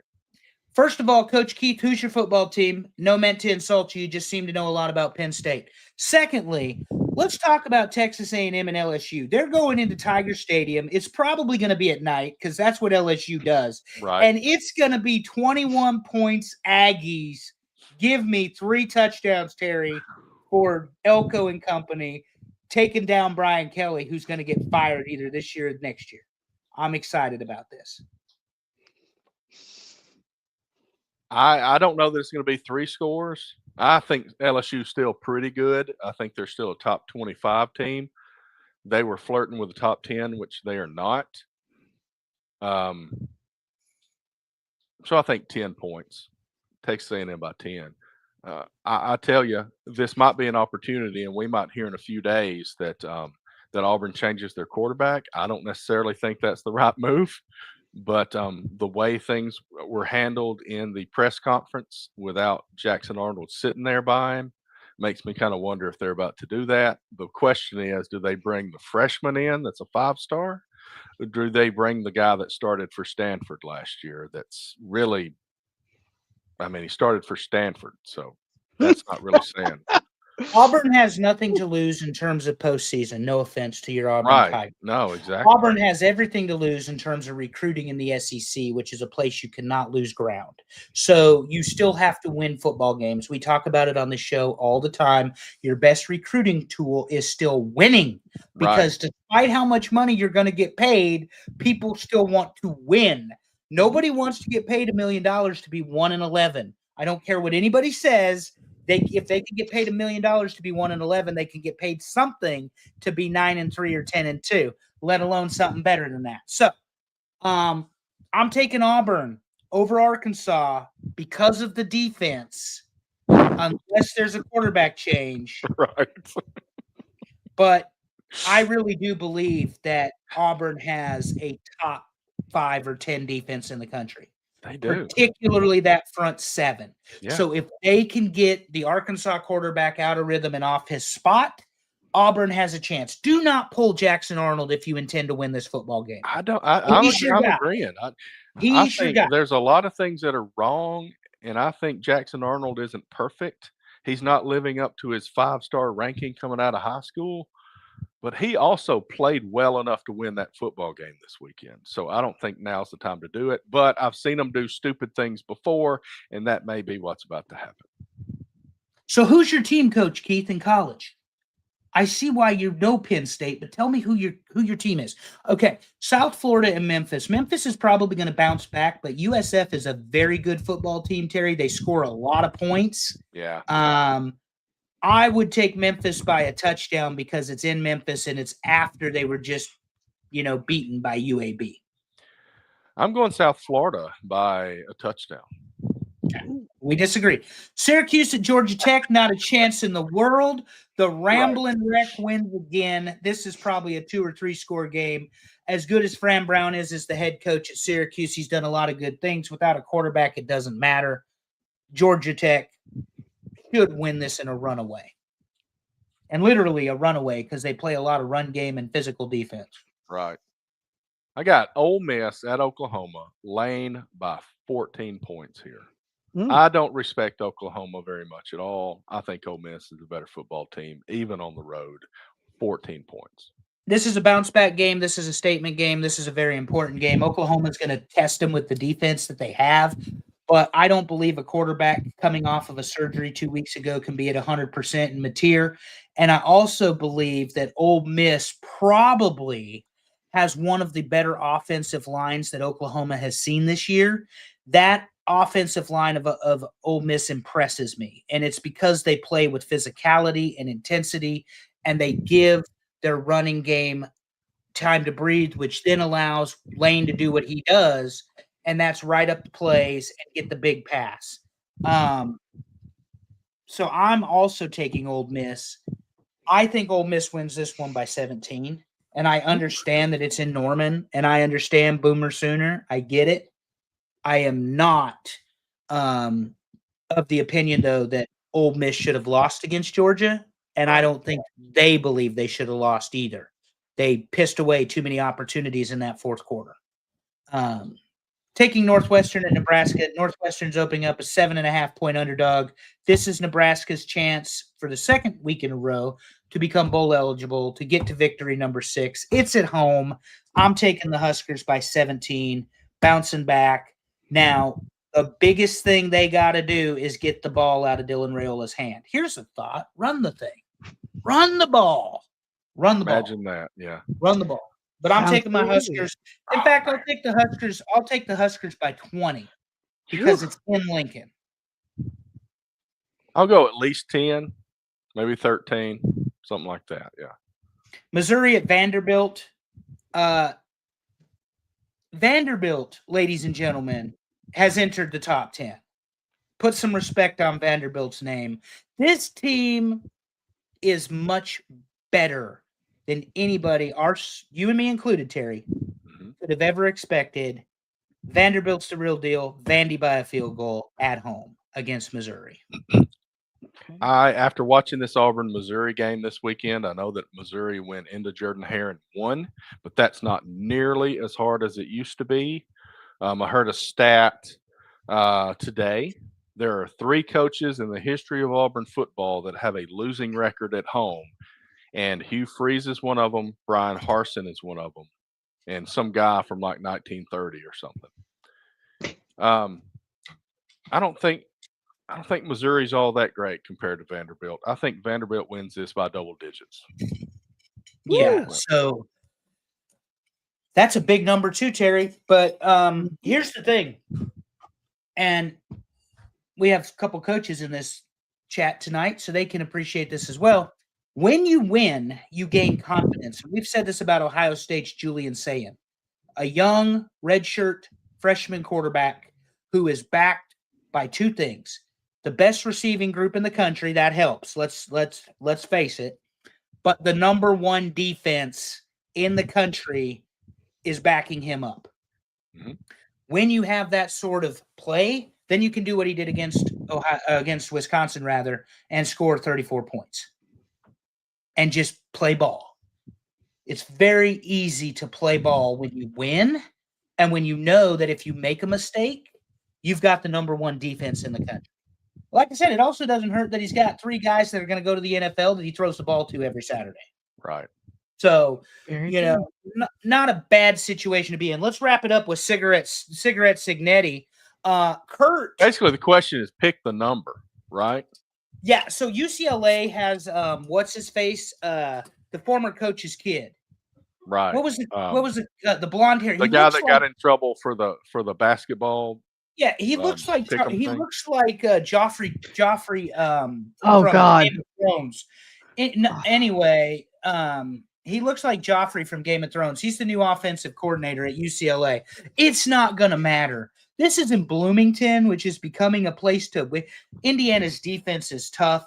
They stunned Jerry Neuheisel. Thank you, Mike Bober. It's Neuheisel. And his name's Jerry. Yeah. So Jerry, who looks like Joffrey from Game of Thrones, Joffrey Lannister, as I like to call him, might have had some really good success in the last couple games at UCLA, but you're going into Bloomington. You're going in against a coach who is extremely confident, who worked with Nick Saban, who has a very similar approach that Saban did. The defense stunts and moves. The front line of that defense pushes and pushes and pushes Indiana by 28 at home. Big. I was going to say 30. Big. I mean, they beat was it Wisconsin that they beat by? No, it wasn't Wisconsin. Who did they beat? Illinois, number 9 Illinois. They beat 56-7 or whatever. Yeah. Oh, demolished them. Yep. If they played Nebraska this year, they'd have done the same exact thing they did to them last year. Go Huskers. Let's get bowl eligible this week, boys. Terry, what are we moving on to? We are moving on to AEW WrestleDream. There we go. You guys take over because I didn't watch a lick of this. So WrestleDream, apparently there's been some attendance. We got some guys that went to WrestleDream, so they can help you out, Allison. Long show, 4.5 hours. I guess it's not long for AEW. It's standard. Yeah, I was gonna say not really. Yeah. No. As predicted, the main event went the way it went. We'll go ahead and we'll talk about that when you get to it. But what do you want to talk about first? No, I was just gonna say same thing. A lot of our friends went to this. It went about how we expected. A ton of multi-man matches. I did not watch most of the 0 hour. I did fall asleep last night while watching this, full disclosure, but I did come back and rewatch it all today. So, do we have individual match slides or? No, just this, and we've Okay. got the notes have all the Okay. matches listed. So then Pick one, Andrew, whatever you you can want to go talk through. about. We Yeah, don't I was have to gonna talk say about everything. There's a billion matches. the 2 matches that stuck out to me. It was Tekla and who did Jamie she wrestle? Hayter. Jamie Hayter. That was a really good match. Yeah, that's what I've Really heard. I enjoyed think it. Andrew said that when he was watching. Yeah. He texted that to us. I totally agreed with him. I thought it was a great match. I made the mistake of not realizing that Okada and Takeshita were teaming as a tag team. I thought they were going against each other, and I was all excited. That match was okay. FTR match, okay. Jungle Boy or Jack Perry and Luchasaurus versus the Young Bucks. Young Bucks, okay. Samoa Joe versus Hangman was pretty good. And then the last match, so I had a heads up that it was going to be gross. It was gross if you didn't watch it. Darby Allin and Jon Moxley. You don't need to know anything more than That sounds gross just from the description, especially there my quit match. There were some really good spots. Cesaro threw Darby Allin from the ring above his head onto the announce table. That was pretty impressive. It was a perfect throw, perfectly executed. Yeah. But at the end of the match, Darby was getting his ass beat, and then Sting came in. And I will fully admit, I had no idea, so it was pretty great to see him. Yes, I heard a lot of people were upset. Oh, you were tired. Why are you there? Hey, let us live our lives. It's fine. He's not saying he needs 73 last matches again like somebody else we know. Okay? I had my moment with him in Huntsville where he grabbed my hands and looked into my eyes. I know. And I feel betrayed. I know. I'm sorry. Good for him. So surprisingly, Yes. I hated Takeshita and Okada against Brodito. I hated it because I love Takeshita and I love Okada. Yep. I do not like them as a tag team. Yeah. I much rather would prefer to watch them wrestle a best of 7 sort of thing. Who's the best Japanese wrestler in AEW? Get after it, boys. I think I am not a fan of Chris Statlander. I love Tony Storm. Excellent match. Good story. You missed Mercedes Moné wrestling. Oh, yeah. So we're wrestling for the Ring of Honor television title for the women's division. And of course, here comes Monet, money Monet with her damn needs another belt. So she's going to win this thing. And they're moving her into Hater now, or not Hater, Statlander. Mercedes Moné is going to beat Chris Statlander for the AEW women's title. And I'm going to vomit when it happens. It's going to just make me mad. Now, the one match you didn't mention, but we've seen it 4 other times. Briscoe and Fletcher was very good. They have, there are wrestlers I can watch because they just work well together. These are 2 of those guys. I'm not an AEW guy. Everybody knows that. But from the standpoint of the way these 2 work together, they bring the best out in each other. And Fletcher, I think the right guy won the match. I really do, because I'd like to think he is the proto star. He is the future of AEW. Yep. My goodness. Heather bought the Spanish version and still watched it. I have done this before. But luckily, and I wish I had known, I would have told you how to get it handled right away. Yeah. So I have a fun tidbit about this because I did this one time. Do you guys remember the stores On Cue and Sam Goody? Yeah. Yeah. So like they sold the videos and stuff, and that's where you got the wrestling videos, right? Yeah. Well, I was there, and in the clearance bin, they had a VHS of American Pie, which happens to be one of my favorite movies of all time. What I did not see was the reason it was $1.99 is it was in Spanish. Oh, goodness. Or no, it wasn't in Spanish. It was with Spanish subtitles. My bad. Oh, even better. Which wasn't so bad, but it was in Spanish subtitles. So I learned some new Spanish words thanks to American Oh, Pie. God. Oh, I did not even think about that. Amazing. Fantastic. Jennifer Coolidge, highly underrated as a female actress. She is the best. I didn't get to fully watch the Joe and Hangman match. I expect it was good. I saw we get a Samoa Joe turn. Samoa Joe's better as a bad guy anyway. But the real thing is, Samoa Joe a good guy or bad guy? He's been the ultimate tweener since the TNA days. Like, he's never been the guy that, he's a babyface. Oh. No, the crowd is chanting, Joe's going to kill you. Like, so he's not a babyface. All right, I got to the main event. I guess it was the main event, which is also gross.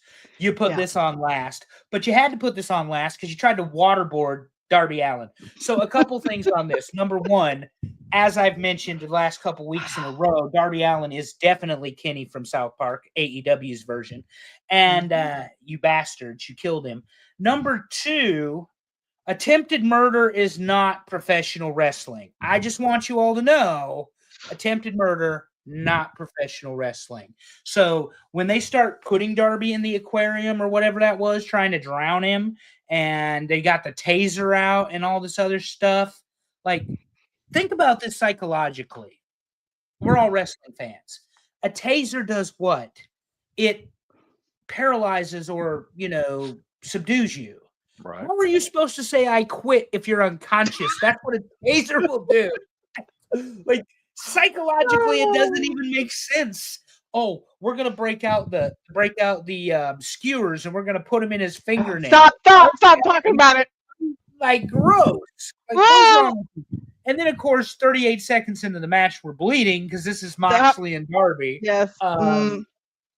Anyway, good for Sting showing up. It's always a nice surprise when he's there. I don't think, looking at this card, I don't think, and anybody can agree, or disagree. Anybody can add what they want. I don't think any of these matches had any sort of surprise. Just my opinion. Meaning the outcome. Well, actually, I will admit I was surprised that the way the Mox Darby Allin match ended. I was not, because, I'm talking about the outcome, though. I didn't think Darby Allin was going to lose back-to-back. He lost the see, I did. I don't think he was going to lose the I Quit match. Because how do you make Darby Allin quit? Like, there's another psychological problem with an I Quit match. Moxley has quit twice in his career that I know of, and those were both the Texas Death matches against Hangman Adam Page. How do you get someone like Darby Allin to quit? Psychologically, that is a problem creatively with your wrestling match. If it's a last man standing match, makes much more sense psychologically, because Darby's still not going to quit. But if you knock him out with a cinder block, makes sense. That's it, Because this is his persona. You're right. His persona sets up better for a last man standing match than it does an I Quit, because he puts himself through so much all the time. Why would he be the guy to quit? Absolutely. And that was kind of my point. But anyway, what I saw in depth, because a lot of this I watched on social, but I have started to watch the pay-per-view, like the Hurt Syndicate versus light-skinned MJF and his crowd. I could care less about Ricochet and whatever their names are, and the Hurt Syndicate. Like, the Hurt Syndicate is over. They're wrestling for the Trios title Wednesday against Joe and the group. Tekla was very good. Tekla Hater was very good. Yeah. And because you don't hear it often enough, Allison, and we'll move on, I thought that the Young Bucks versus Jurassic Express was actually a very good match. Choreographed, but still good. But good, yes. Well executed. And then you have the Don Callis family. Okay, my dog stomped harder than Lance Archer did on Kenny Omega. Like, what are you doing? Like when they're mad and they're pouting, Molly's fat self stomps down my hallway better than Kenny Omega got stomped on by Lance Archer. So we'll play which one of these things is not like the other. Takeshita, Okada, Allen, Fletcher, Lance Hoyt, Lance Archer, whatever you want to call him. He's horrible. So, but the Don Callis family, they even said it has like 20 members. Oh, and by the way, on the match, because now you got me going. On the match with Jurassic Express and the Bucks, Tony and Excalibur are trying to sell Luchasaurus as like one of the best big men in wrestling. What? What? This is a dinosaur. It's a terrible gimmick. Look, he's great. He is a good wrestler, though, and he's a wonderful man, and he's smart, and he's nice. He's mediocre wrestler. Nah. He's mediocre. He's mid. But speaking of mid, no MJF on this show. No, definitely not. No, definitely noticeable. So, anyway, I mean, everything I saw so far, I mean, I'd give the pay-per-view a thumbs up, but that's never the problem with AEW. It's how they get to it and how they go from it. Correct. Yep. All right, calm down. He pretends to be a dinosaur. How is he going to be yummy? Get the hell out of here. So that was WrestleDream. The next thing we'll talk about with wrestling, I guess, is Saturday night's main event coming up on November 1st. Not a lot known about that, just a lot of rumored matches. Seth Rollins and CM Punk, Tiffany Stratton and Jade Cargill, Drew McIntyre, Jacob Fatu. But we don't know anything for sure. So we'll talk about that more next week. Yeah, that'll be fine. The rumor is, though, that Rollins is really hurt, so we'll see how that goes. Yeah, I heard that too. Right. Number one contender. So apparently he hurt his shoulder. So we're going to give Saudi Phil the world title. I'm going to have lots to say about this. What's next, Derek? Well, we are celebrating the Major League Baseball playoffs with a historic baseball player nicknames top 10 list. All right. All Yankees all the time. Bober, buckle up, baby, because Allison is ready. I warned everybody on social media that she is ready. Allison, would you like to explain your process of the 178 suggestions? Yeah. How did you land on your own list? My list was gone by picking 15 and then putting 10 Yankees first because fuck everybody else. Sorry, that's the way it was. Good thing we got a lot of folks voting on these. Yeah. So, Bober's back. Apparently, he didn't watch WrestleDream yet, so he dropped out. Oh, okay. Okay, Bober, buckle up. Allison just said. Oh, you are the worst, Bober. The worst. Oh. I have my Yankees cup today, Allison. Listen. This is the way I did it, and Terry can tell how he did it. So genuinely speaking, and thank you all for who did vote it. You saw how big this list was. Yeah. There was a lot of nicknames, and to Bober's point, because it is a fair point, there are a lot of nicknames just for the sake of having a nickname, and then there are the really good nicknames. Yeah. I narrowed this down, the original list, to 46 options. No kidding. Oh, God. And then I voted 21 options on the one that we're going to go through tonight. Okay. 21 options. Does the name fit the player, what they did, and their contributions to the game? Yep. That's how I ranked 1 through 10. Oh, so yeah. So I didn't say this. I did not put people who like Miggy, which is short for Miguel. Sorry, that's not. I was really careful. I took some of those off before even the first list of 200. But like A-Rod, I thought, that's a little bit better than that, right? Yeah. So it was a little bit better. I didn't put Babe for Babe Ruth. Well, that's different, name, right? No. George. It is what people call him. Nobody calls him George because it's a nickname. Well, nobody calls him George, though. George Herman Ruth. Thank you very much. Yeah. All right, let's do this. This is going to be Anyway, great. before we get to who just missed the list, okay, we did promise a friend, and I believe she's still in the audience, asking about if guys are yummy. Yeah. So Not Amy wanted an explanation for the Duke of Flatbush. So two things came together for the Duke of Flatbush. For those that don't know, that's Duke Snyder. Duke is not his real name. His real name is Edwin Snyder. And when he was a child, his father started naming him Duke because he bossed everybody around. And he called him Duke, and that became his name. And Flatbush, for those who don't know, New York City is such a giant place that they not only have boroughs, but inside those boroughs, they have these named neighborhoods. Flatbush is a neighborhood in Brooklyn, New York, where Ebbets Field was built. And that's where the Dodgers played when they were in Brooklyn. The Dodgers. So the Duke of Flatbush, it was coined by, I got some of these, I don't think I have it. In the early 1950s, they started calling them the Duke of Flatbush. The Duke I'm familiar with is out of Major League, and he's not wasting any time. He's going to the Duke. The Duke threw on his own mother in a game once. Oh man, that reminds me. There's this comedian guy. He's passed away a few years ago. Tim Wilson had this song called "Church League Softball Fist Fight." Go look that up. That's pretty good. I'm gonna look that up. That's great.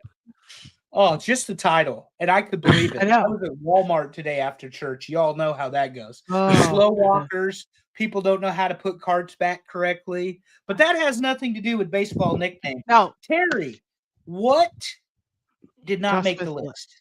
All right, these four are tremendous nicknames, and you're going to be shocked that they didn't make the list. You all suck. You're all the worst. Just understand that.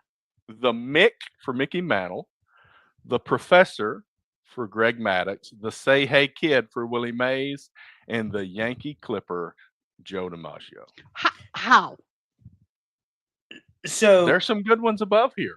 I mean, there's some really good ones above here. I will say this: the Professor was my number 2 or 3 on the list. That tells you how many people we have that vote. The reason Greg Professor, but below 10. The reason Greg Maddux works as the Professor is he was probably the most cerebral pitcher the basketball game has ever seen. The man threw 78 pitches in a complete game one time. And ain't nobody that did it better than him. But I bet you stupid Mad Dog's on the list, which annoys the shit out of me. Because the Professor is a much better nickname. For DiMaggio, Joe D, the Yankee Clipper, who cares? That nickname sucks. The Say Hey Kid, yeah, all right. And the Mick, his name is Mickey. Okay. Fair. His name Let is me Mickey. explain. All right, let me explain a little bit about the Yankee Clipper, and maybe it's something you didn't know. Okay.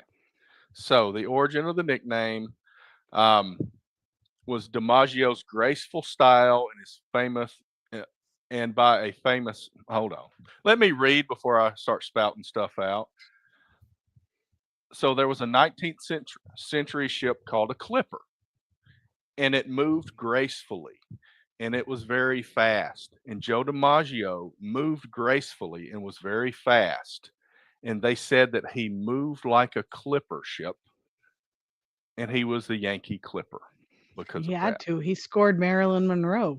Come on. To Terry's point, he won double-digit World Series, and he had the hits record till Pete Rose broke it. Consecutive hits record. Games with a hit. I think it was 56. He's also got the minor league record for that. Yeah. Wow.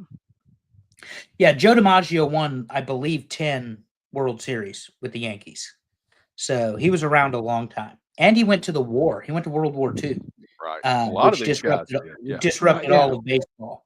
Now, I love Mickey Mantle, don't get me wrong. But his name is Mickey. This is kind of the same. This is a little bit better. I mean, this was my dad's favorite player, even though he was in Alabama. This is just a little bit above Schmaltzy and Glav to me. This is basically his name shortened. Yeah. Okay. Yeah. And then the Say Hey Kid, I mean, Willie Mays, but I mean, Willie Mays is great. I don't know that I love the nickname.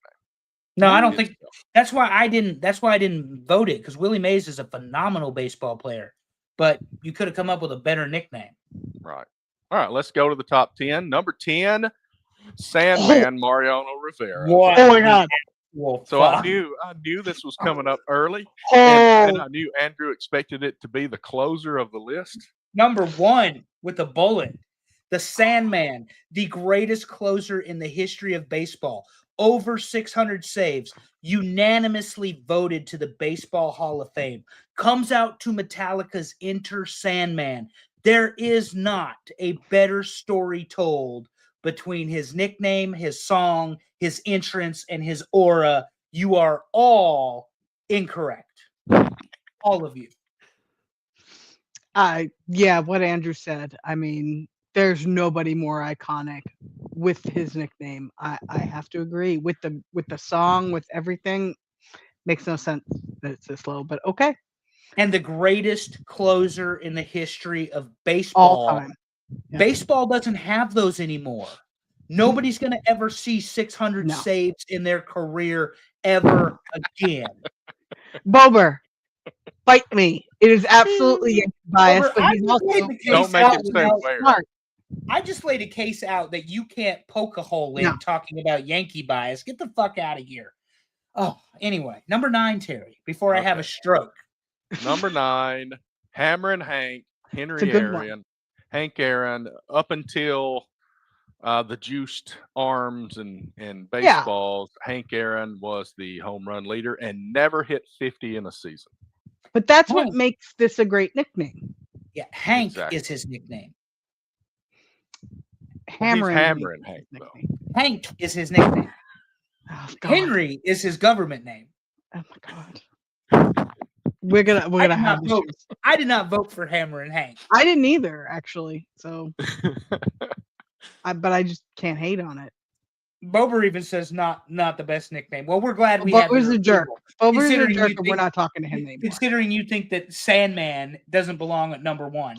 What's number 8, Terry? Number 8, the big unit, Randy Johnson. Y'all wrong. This was number 2. He could never be the big unit in 2025 because you're all a bunch of perverts. But back in the 90s, the 6'7", 6'8" pitcher from the Mariners killed a bird with a 4-seam fastball.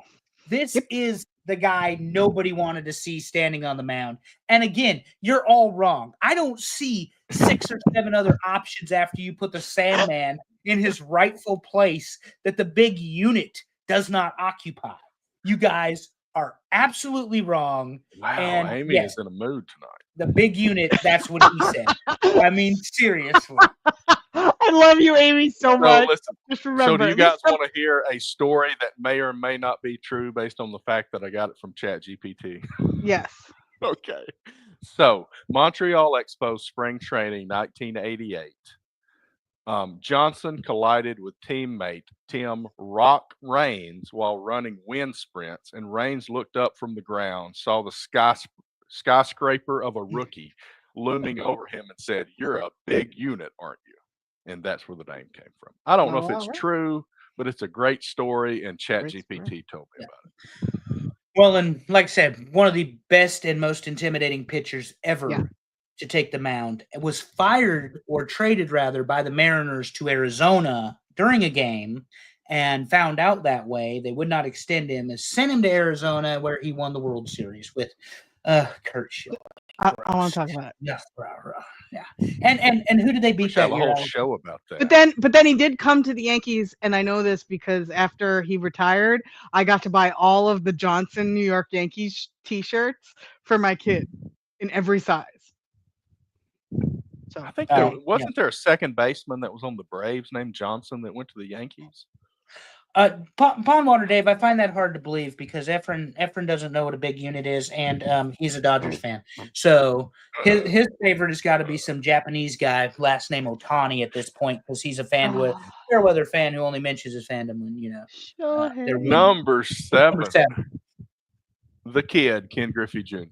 Yeah, the kid, 19 years old, Major League Baseball player. I mean, can't hate it.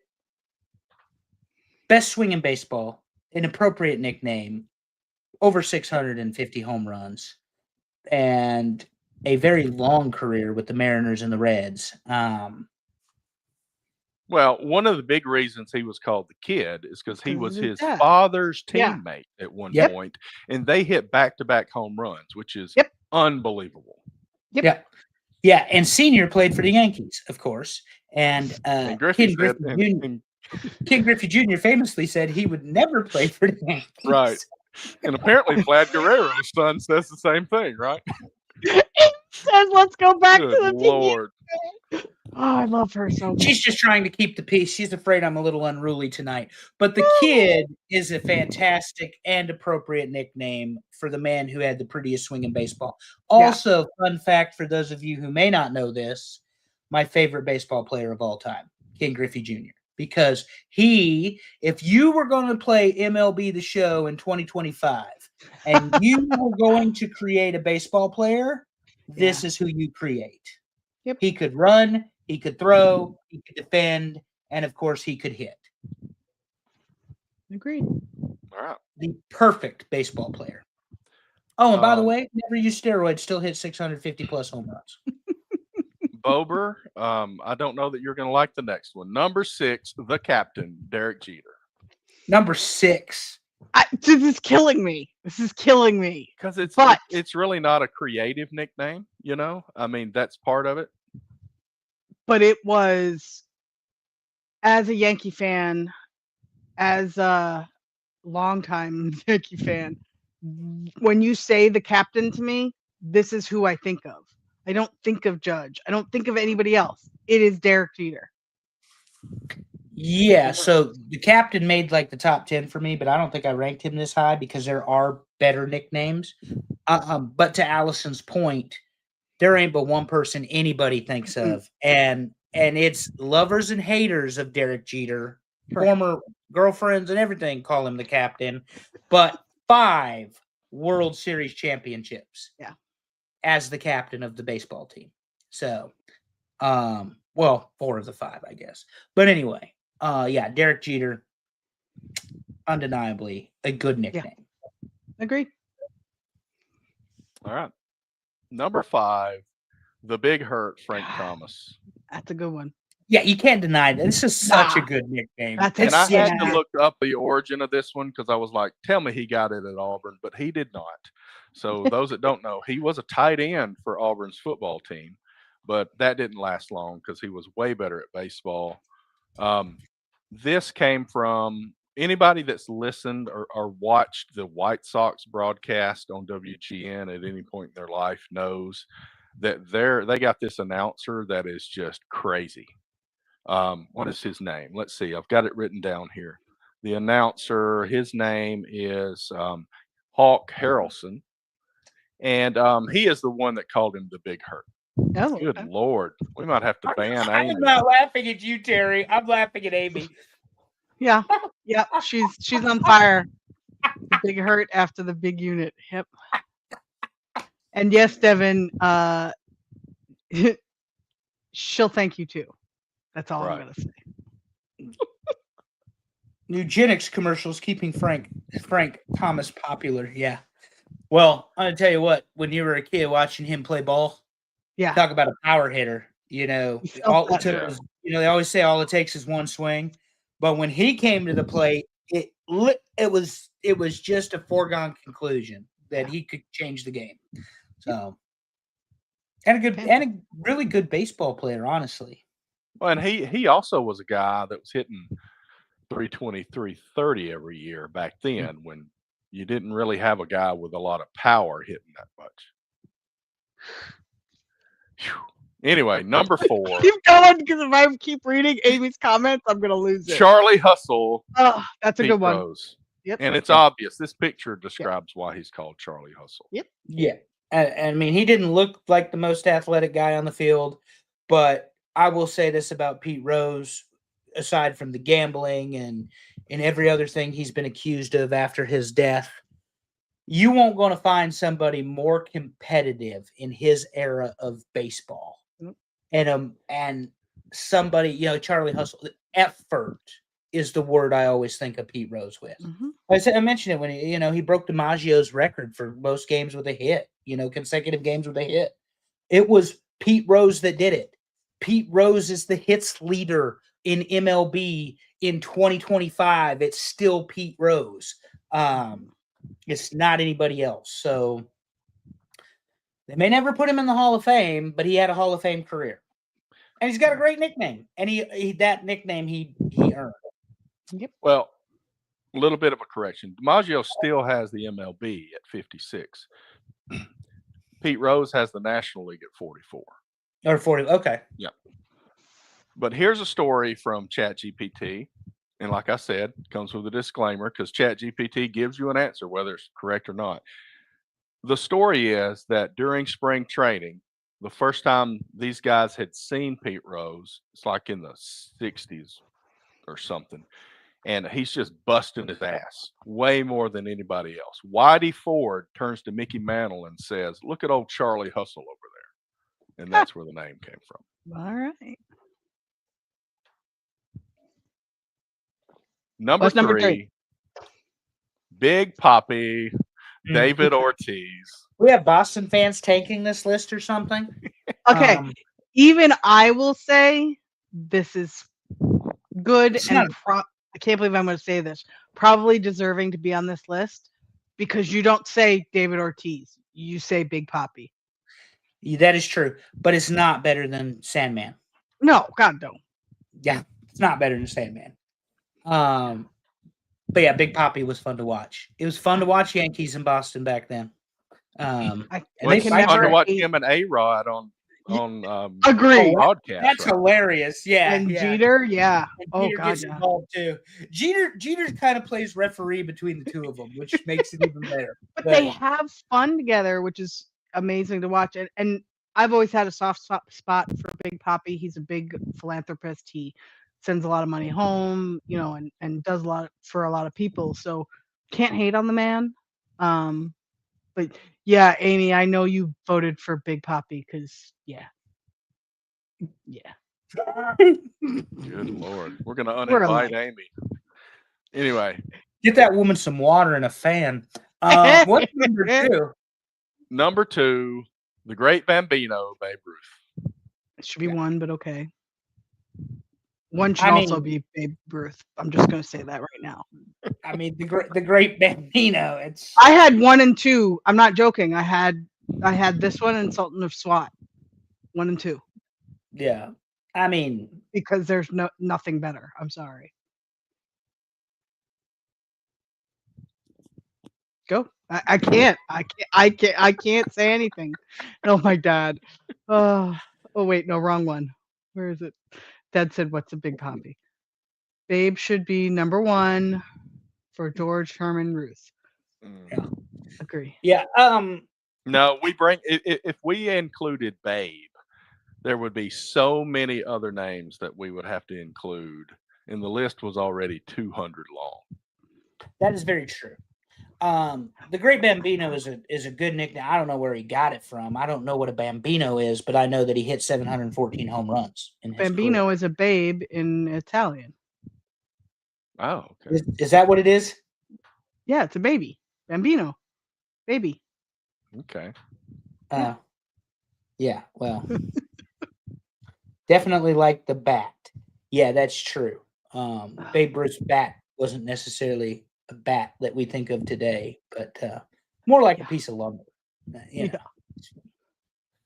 But died very young, completely memorable, and third on the home run list, rather. So behind Bonds and you mean that wimpy deer? Yeah. I thought you said the Great Bambi. Oh Lord. All right. Y'all want to see what number 1 is? I want to see what number 1 is. Mr. October, Reggie Jackson. I can't be mad. It's a great nickname, but this is dating. This is dating there are a lot of really good nicknames. Mr. October is definitely a top tier nickname. It's not better than Sandman. It's just not. It's not. I get that Reggie showed up in October, but you actually played. And the thing is, the misnomer for people is he played all year, but the clutch showed up in October, and that's it's like Jeter also had Mr. November, so yeah, because the playoffs started stretching out when they started being. Yeah, I love this. I mean, it does speak to how clutch he was in the playoffs. Is it better than the Great Bambino? No, but fine. It ain't better than the Sandman either. Neither one of those names are better than the Sandman. I mean, I don't know. I don't put the Sandman anywhere close to these. I just don't. I don't know. Well, you're wrong, and and I probably didn't include the Sandman at all in my book. Oh Lord! Again, Yankee bias accounts for 40% of this list. It doesn't though, Bober, because you cannot claim bias on this list when we gave you 142 pared down options. Yep. And you just cannot. Where was the Iron Horse? You talk about a phenomenal nickname. Lou Gehrig, the Iron Horse, is not in the top 10 and didn't just miss the list either. And I put it in the top 5. And I know that for a fact because I think Iron Horse, particularly if you know the Lou Gehrig story, is a fantastic nickname. It is. But if you don't know the Lou Gehrig story and you just think we're being biased because it's the Yankees, you're incorrect. Because how many other names? Where's the left hand of God on this list, Harry? Where's Sandy Koufax? On the list. I don't know. I'm just asking the question, though. Where's the left hand of God? He's not on this list either. The Christian gentleman. Catfish Hunter. Catfish Hunter didn't make this list. So I don't know. Showtime didn't make this list. And it certainly was Showtime 2 nights ago in Los Angeles. So, Look at Devin said, I started my vows with today I consider myself the luckiest man on the face of the earth. Did you say today I consider myself the luckiest man on the face of the earth? Who was Cobra? It doesn't know. It doesn't matter. There was another Nails was on this list. That was a great name for a baseball player. And I put that one in my top 10 too. I know that. There was no Wild Thing. No Ricky Vaughn Wild Thing. I would have voted for that. Yeah, Wild Thing. All right, let me run it down. All right, let's do this. Historic baseball player nicknames as voted on by the listeners of TNA Top 10. Number 10, Sandman. Number 9, Hammer and Hank. Number 8, The Big Unit. Hush, Amy. Number 7, The Kid. Number 6, The Captain. Number 5, The Big Hurt. Number 4, Charlie Hustle. Number 3, Big Poppy. Number 2, The Great Bambino. And number 1, Mr. October, Reggie Jackson. Ooh, there's another one. Now she's just being ridiculous. Amy says, too bad there were players, big unit, bigger unit, and biggest unit. Amy, it's like you're reading my mind. Okay, moving on to other things. I guess this week on their show, who knows what they're going to be talking about. I'll repay the favor, Amy. Don't worry. I'll make everything dirty when I comment this week. Oh my goodness! So Tuesday night, they are on Tuesday nights. Dave says that they're going to talk about his weekend at BIW.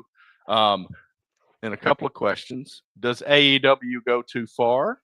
Mm-hmm. And Andrew, you're going to enjoy this last one. Is Mox really the Harley Race of AEW? Oh, absolutely not. That is some horse shit.